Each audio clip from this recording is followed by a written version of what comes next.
Hello, my name is Hiroyuki Kobayashi. I'm a producer at Capcom. You're probably very familiar with my latest title, Resident Evil 4. My new title that I'll be releasing very shortly is Killer 7, and I hope you enjoy it as much as you seem to enjoy Resident Evil 4. Well, basically this is the third time that Killer 7 has showed up at E3, and the first time it's been playable. But there's a good reason for that, and that is we were very reluctant to put out a version that was not quite ready yet. We think because it's a unique game, it could be easily misunderstood, and we wanted to avoid that. So we really wanted to wait until the game was finished or just about finished.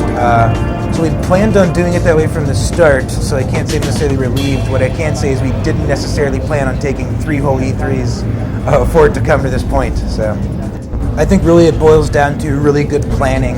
We knew from the start that it was going to be a strange game. We knew we would need strange and interesting characters. We knew everything we wanted to put in the game. It was a matter of getting them together one at a time, putting them together in a cohesive package. Luckily, we'd done such a good job planning, knew exactly what we wanted to do, that in the end, everything seems to have turned out just fine. It's exactly how we wanted it to turn out, and really it all just comes down to forethought and everyone's teamwork and planning. Well, my comment about planning should not be taken as a statement that we didn't cut things.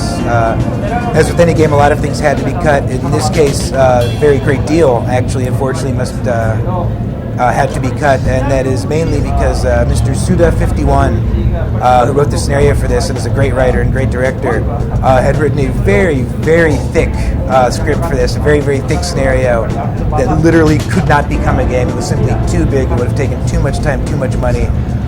So we had to cut things. We got most of what he wanted in as far as general scenarios, but some of the details, it's just not possible to get into a single game. Other examples of cuts and changes that we made would include, at the beginning we had a very great deal of puzzles planned, very difficult puzzles, very involved puzzles, and then we realized that if we put them in the game, the player would spend too much time perhaps worrying about the puzzles and not enough time worrying about the story, not enough time having fun with the action. So we cut them down to the degree that there were still some interesting and difficult puzzles there, but to where they didn't take away from the other, perhaps more important parts of gameplay. Another thing that we did is at the beginning we had many different types of the Heaven Smiles, which are the enemy in the game, from the start. We decided later to limit them at the beginning and gradually increase the variety.